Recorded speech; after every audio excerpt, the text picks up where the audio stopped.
Digital adalah untuk kemudahan, tetapi analog adalah untuk pengalaman. Merupakan sebuah kutipan dari seorang kolektor vinyl yang sering saya ingat.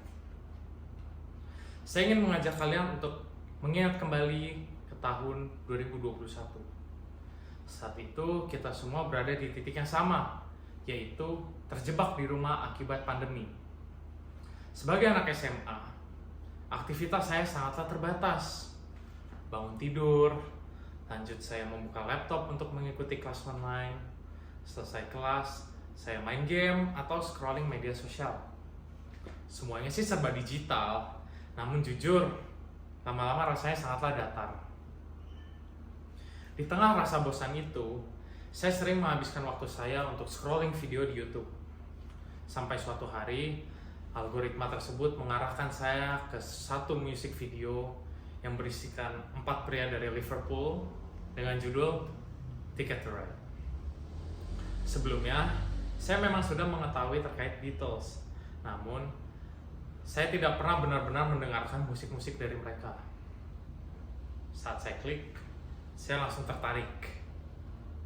Bukan cuma karena lagunya enak, tetapi mereka ini memiliki karakter yang berbeda, liriknya lugas, dan memiliki melodi yang sangat catchy menurut saya. Dari satu lagu itu, saya mulai melakukan apa yang biasanya banyak orang bosan lakukan, yaitu deep diving dan mengulik habis-habisan tentang band tersebut. Dalam proses mengulik itu, saya tidak hanya mendengarkan lagunya, tapi saya juga mempelajari terkait diskografi mereka secara keseluruhan.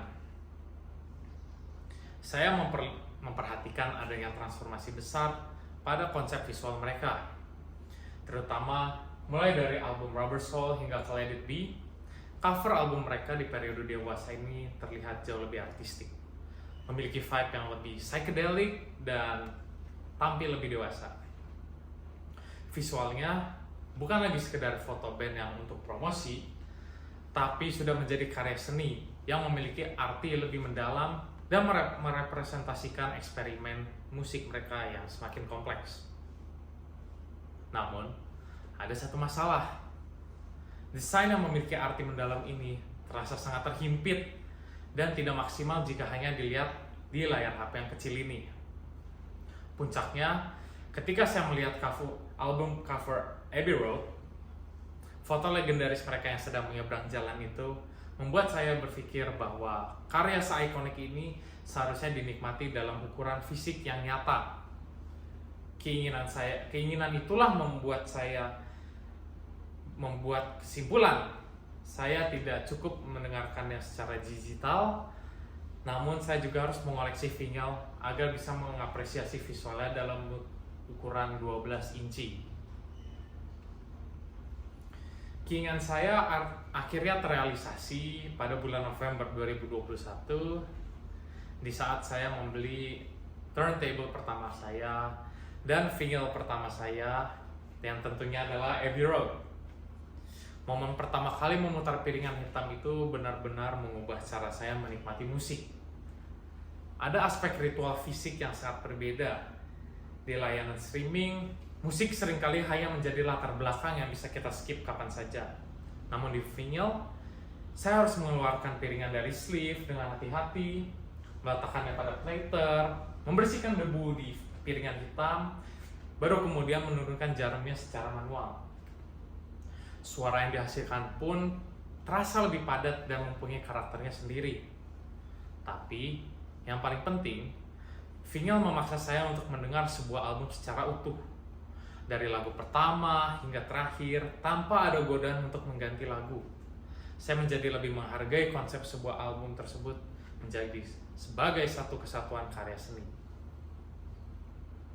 Ketertarikan ini berlanjut terus hingga saya bisa disebut sebagai kolektor vinyl. Saya mulai mengejar semua album The Beatles, bahkan mencari vinyl first pressing atau cetakan pertama dari negara asalnya, karena memiliki nilai sejarah dan kualitas suara yang lebih otentik. Hobi ini juga mempengaruhi cara saya bepergian. Saat saya berkesempatan untuk keluar negeri, agenda wajib adalah mencari toko vinyl lokal, untuk melakukan crate digging, yaitu membongkar tumpukan piringan hitam selama berjam-jam untuk mencari rilisan yang langka dan yang saya cari.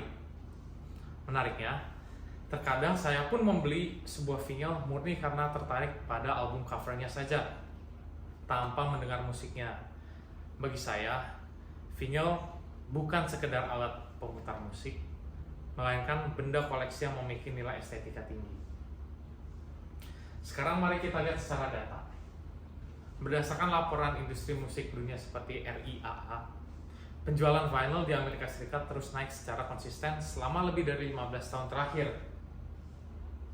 bahkan melampaui penjualan CD.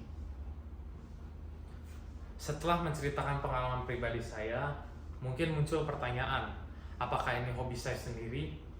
Dan jawabannya adalah tidak. Menariknya, penggerak utama tren ini adalah Gen Z, seperti saya sendiri, dan milenial. Berdasarkan data industri, ada fenomena yang sangat menarik untuk kita bedah lebih dalam. Ada beberapa faktor yang mempengaruhi kenaikan data tersebut. Yang pertama, seperti yang saya sendiri alami akibat dampak pandemi.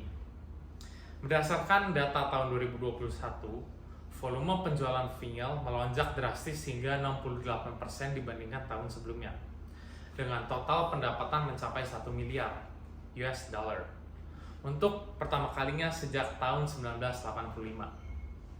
Angka ini bukan kebetulan. Artikel dari berbagai sumber menyebutkan bahwa pandemi ini merupakan pemicu utamanya. Sama seperti saya, banyak orang di luar sana yang mencari cara baru untuk tetap produktif dan sibuk di rumah selama masa lockdown. Mengoleksi vinyl menjadi pelarian kreatif yang sempurna di tengah keterbatasan fisik. Selanjutnya adalah digital burnout dan detox. Kita hidup di era yang didominasi oleh gadget. Namun, ada fenomena yang disebut digital burnout. Banyak orang, termasuk generasi kami, mulai merasa lelah dengan layanan streaming atau koneksi Bluetooth yang serba instan, tapi terasa hambar.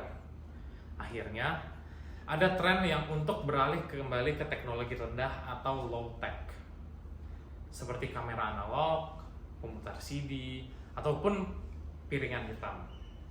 Ini bukan sekedar mencari kualitas suara, tapi kebutuhan untuk lepas sejenak dari layar HP dan melakukan sesuatu yang melibatkan aktivitas fisik yang bisa kita sentuh. Selanjutnya adalah faktor kepemilikan. Di era digital, kita sebenarnya hanya menyewa akses lagu, misalkan di aplikasi streaming seperti Spotify atau Apple Music. Jika internet mati atau langganan itu habis, musik itu hilang. Vinyl memberikan kepemilikan fisik yang nyata. Selain itu, ada faktor adiktif atau candu dalam mengoleksi, mencari rilisan langka di toko lokal atau toko independen, memberikan sensasi kemenangan tersendiri. Koleksi vinyl bukan sekedar tumpukan plastik, tapi aset yang memiliki nilai investasi dan kebanggaan personal yang besar bagi pemiliknya. Selanjutnya adalah nostalgia. Budaya kita memiliki sejarah panjang dalam menemukan kembali tren masa lalu. Seperti tahun 70-an yang sempat terobsesi dengan gaya 50-an. Sekarang, kita melihat kebangkitan estetika era 70-an dan 80-an kembali. Karena musik di era tersebut mayoritas dirilis dengan format vinyl. Maka, ketertarikan pada musik lawas secara otomatis membawa format piringan hitam ini kembali populer di tangan anak muda zaman sekarang. Yang terakhir adalah pengalaman multisensori. Vinyl menawarkan keindahan yang tidak diberikan oleh format digital. Ini bukan soal telinga, tetapi soal panca indera. Yang pertama adalah terkait visual. Cover 12 inci adalah karya seni nyata. Detail visual yang psychedelic dan artistik dari desainer grafis ternama dapat dinikmati secara maksimal. Selanjutnya adalah penciuman. Vinyl lama memiliki aroma khas seperti buku tua, bahkan beberapa rilisan spesial menyiapkan aroma tertentu di dalam piringan hitamnya. Yang terakhir adalah interaksi. Membaca liner notes, daftar ucapan terima kasih, hingga lirik lagu di balik cover, memberikan kita gambaran di balik layar, proses kreatif musisi favorit kita. Kadang ada hadiah tambahan dari artis seperti poster maupun stiker yang membuat kita terasa lebih dekat dengan sang artis. Sebagai penutup, perjalanan saya yang dimulai dari rasa bosan di kamar saat pandemi tahun 2021 hingga menjadi kolektor tidak bisa digantikan oleh kemudahan, yaitu koneksi fisik antara kita dengan karya seni yang kita cintai.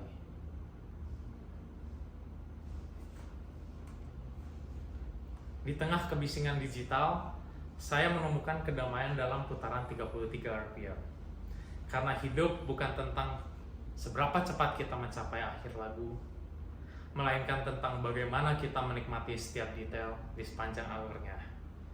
Saya Albert Evan Lapian, sekian, terima kasih.